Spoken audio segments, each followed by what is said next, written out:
Olá, o meu nome é Carlos Marques da Silva e eu sou paleontólogo e sou docente e investigador no Departamento de Geologia da Faculdade de Ciências da Universidade de Lisboa.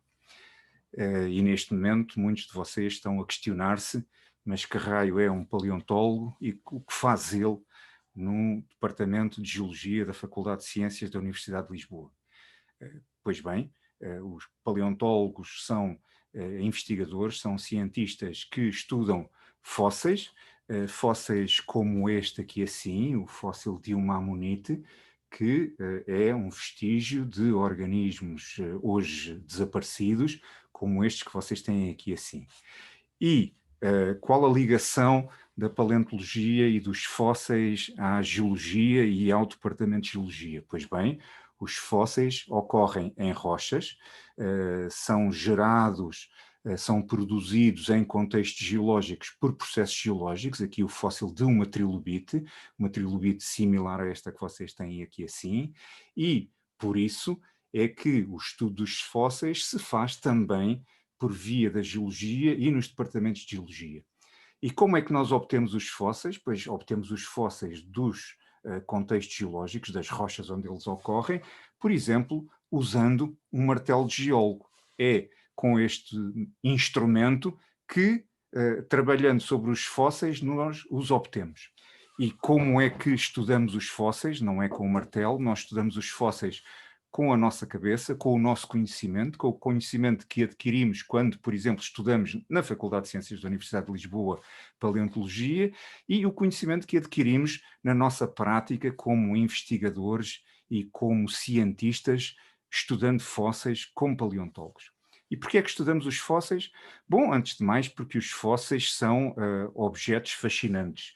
Tenho aqui assim, por exemplo, um dente fossilizado de um tubarão que tinha o aspecto deste que vocês aqui têm. Só que a diferença é que o tubarão, que era o dono deste dente, teria originalmente cerca de 16 metros de comprimento. É um tipo de tubarões que hoje em dia já não existem. Só para terem uma ideia, 16 metros de comprimento são mais 4 metros do que um autocarro de carreira ou um autocarro das linhas urbanas de Lisboa ou do Porto, ou de qualquer outra cidade.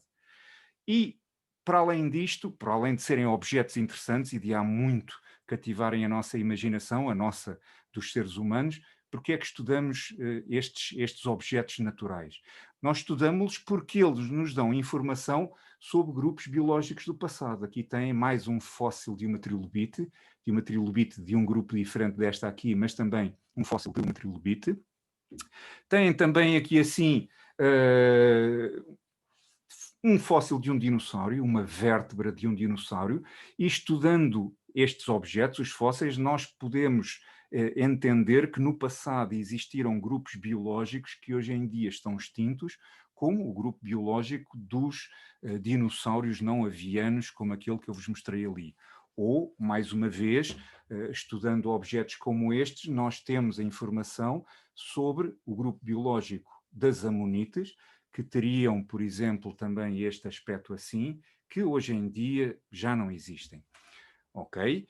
E, uma vez que os fósseis são vestígios de organismos do passado preservados, conservados nas rochas, que informações é que eles nos dão que levam também a que estudemos os fósseis? Bom, dão-nos informações sobre os ambientes e os climas do passado da Terra.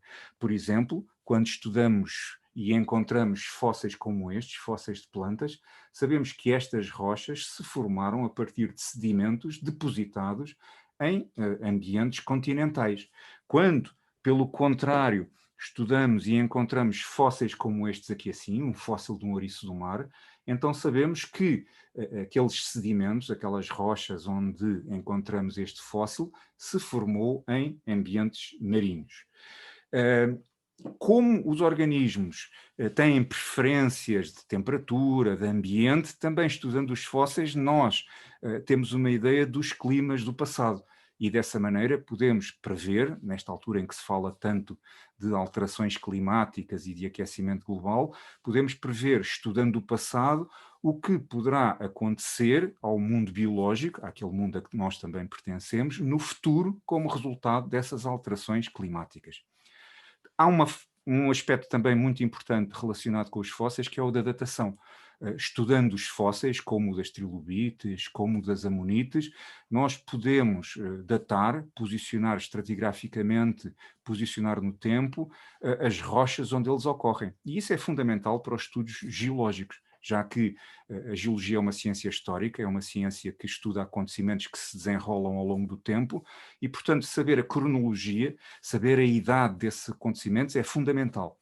Por exemplo, quando encontramos fósseis de trilobites, sabemos que estamos em rochas de idade paleozoica, aquelas mais antigas que contêm fósseis abundantes. Quando, pelo contrário, encontramos fósseis como estes de amonites, similares a estes que vocês aqui têm, os organismos, este o fóssil, sabemos que estamos em formações de idade mesozoica, a mesma idade em que viveram os dinossauros, mas os dinossauros, os dinossauros não avianos, em ambientes continentais, terrestres, enquanto que os organismos que geraram este fóssil em ambientes marinhos. Por fim, por exemplo, quando encontramos fósseis como estes ouriços do mar, pois sabemos que estamos em contexto marinho, porque os ouriços do mar são organismos marinhos e os seus fósseis indicam precisamente essas condições. E, além disso, porquê é que estudamos os fósseis também? Porque os fósseis são um elemento muito importante da geodiversidade, ou seja, daquela, da parte não biológica, da parte geológica da natureza. E essa geodiversidade inclui, para além dos fósseis, elementos como as rochas, os minerais e muitos outros aspectos naturais e geológicos. E, mais uma vez, sendo os fósseis parte dessa natureza geológica, estudando os fósseis também contribuímos para a conservação da natureza. Da mesma maneira que é necessário conservar os grupos biológicos da atualidade, de animais, de plantas, etc., também é necessário preservar e conservar os fósseis, porque, por exemplo, fósseis como este de gastrópodes hoje em dia já extintos, desta espécie, ou fósseis como este, desta trilobite, hoje em dia já não se produzem porque, como os organismos que lhes deram origem estão extintos, então hoje em dia os fósseis que existem são aqueles que estão nos contextos geológicos e que fazem parte da geodiversidade e precisamente por isso têm que ser preservados e acautelados.